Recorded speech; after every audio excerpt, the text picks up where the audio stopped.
انت اسنافك اموريس.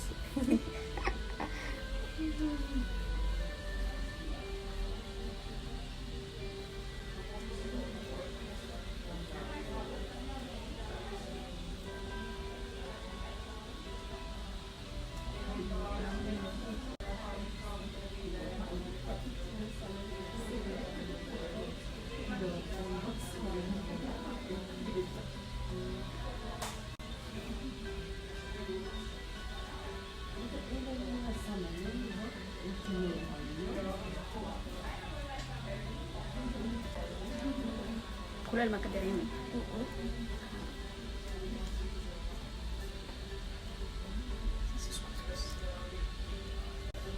معقدن أول شقين اسمه أموريشي راح على دوكاته.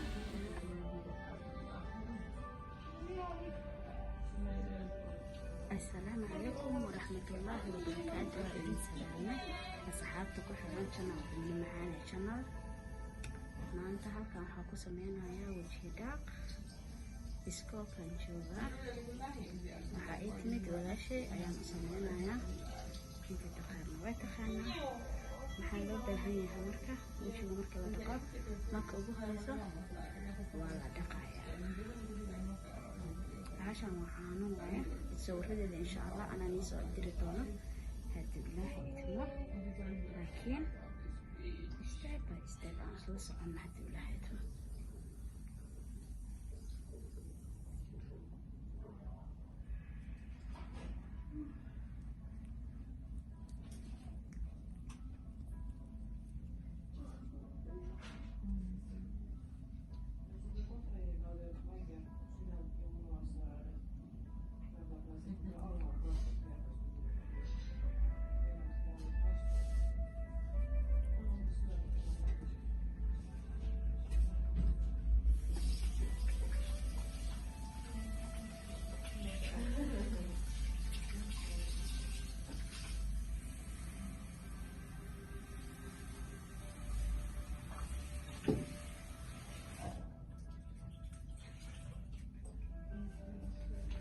shukumaanka ana u baahan tahay shukumaanka ana biyo qadaca ayaan ku soo dhaqay saadheed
هذا waxaan isticmaalayaa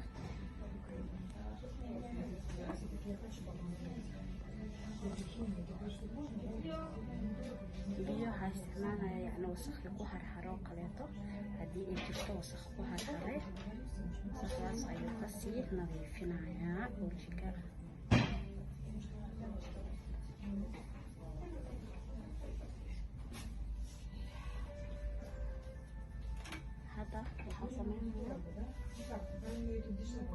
wajiga ayaan baarayaa yani madmadowga ku jiro finanka ku jiro wajiga qofka nooca uu yahay haddaan baarayaa hadii ilaah idmo kadibna markaas ayaan wixii aan u sameynayo dib ugu sameynaya maaskaan u marin lahaa scrubkan ku dhaqi lahaa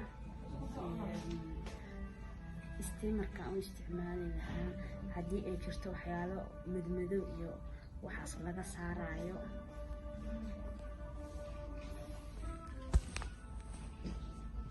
wajiga markaan baaritaanka ku sameeyay waxaa ii soo baxay mashiinkan aan ku sameynayo timaantihiyaan qaadahaa wajiga wuxuu ka caawinayaa finanka iyo wejiga iyo finanka iyo wuxuu ka caawinayaa iyo xagtiimaha iyo waxaasuu baabiinayaa.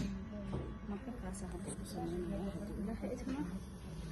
sidee loogu sameeyaa saas tartiib finanka dhan wuxuu dilayaa madmadowga wejiga iyo xagtiimaha. meelaha xagtiimaha kugu yaalo kale haddaad dhowr jeer bahalkan ku laalaabatid wuu ka tirtirmayaa xagtiimihii. saasaa ugu soo wadayaa.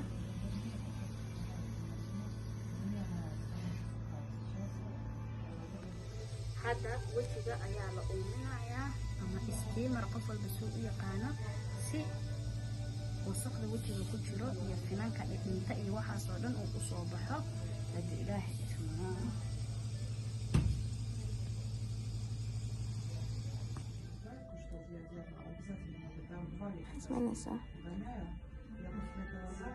waxaa sameynaa hadeerta meelaha wejiga madmadowga nafrahay ku haray ayaan ka nadiifinaa.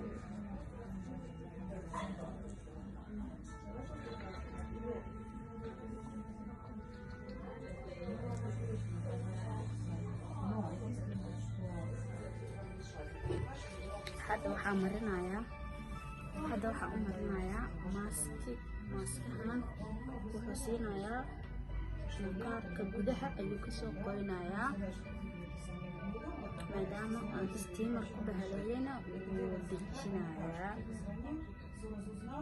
wejiga wuxuu siinayaa qabow. alaabaha meelaha saaloonada waxaa kaloo nii sheega alaabaha meelaha saaloonada lagu isticmaalo ama iskoolada dadka caadiga ma gadan karaan.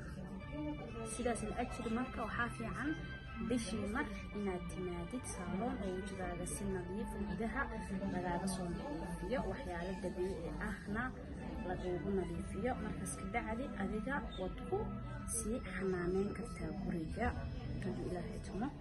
laakiin taas maxaa la ogaado kuwa dukaamada yaalo iyo kuwa saaloonada ee isticmaalaan isku wax ma ahan.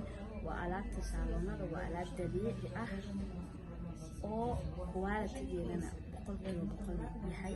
maqaarkana gudaha kasoo nadiifinayo. keliya waxaa loogu talagalay saaloonada inaad isticmaalaan.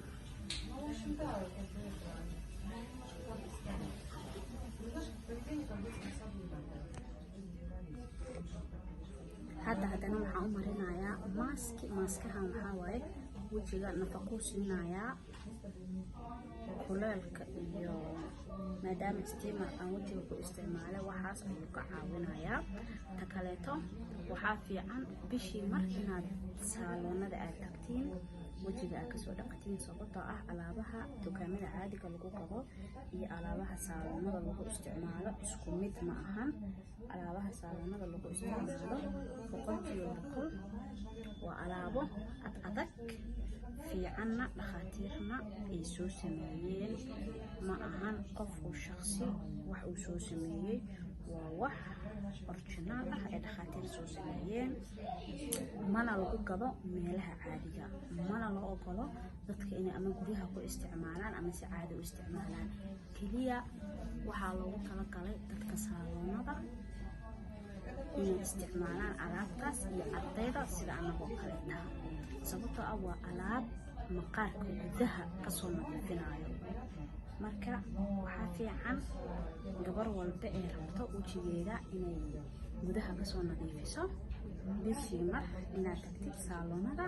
inta kalena gurigaaga aad ku nadiifisid sababtoo ah saaloonada waxaa yaalo mashiino kala nooc ah oo mashiin walba micno gooniya ayuu wejigaaga ku sameynaya ama si gooniya ayuu wejigaaga wax uga tarayaa.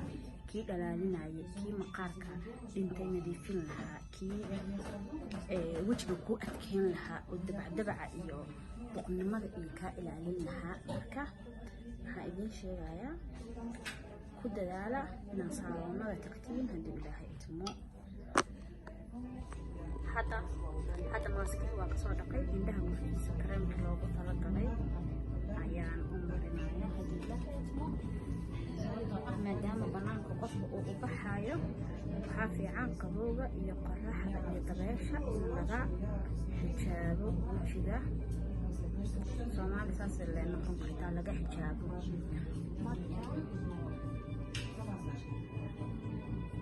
maadaama hadda uu qofka banaanka uu u baxayo markii wejiga loo dhaqo kabacdi waxaa waaye qofka kareemka indhaha hoostiisa ee habeenkii loogu talagalay in markaas loo mariyo iyo kareemkii maalintii loogu talagalay si dabeesha iyo dhaxanta iyo waxaasoo dhan wejigii lasoo dhaqa hadeerto uusan u gelin. Ilaahay ismo weji dhaqa marka saaloonada ama iskoolada dadka lagu baraayo waa sidaan. hadda saalon markaa tagtid sidaan ayaa lagu sameynayaa insha Allah. haddii Ilaahay idmo guriga istaabka guriga adoo joogo iyo waxyaalaha dukaamada aad kasoo gadanaysid aad guriga ku isticmaalaysidna video ayaan idinkaga soo suubin doonaa haddii Ilaahay idmo.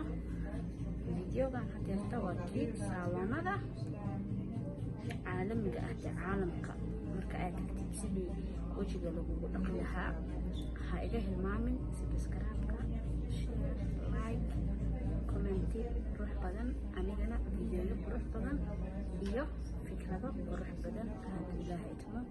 waa walaashiin Muna Macaane oo idin leh mac salaama.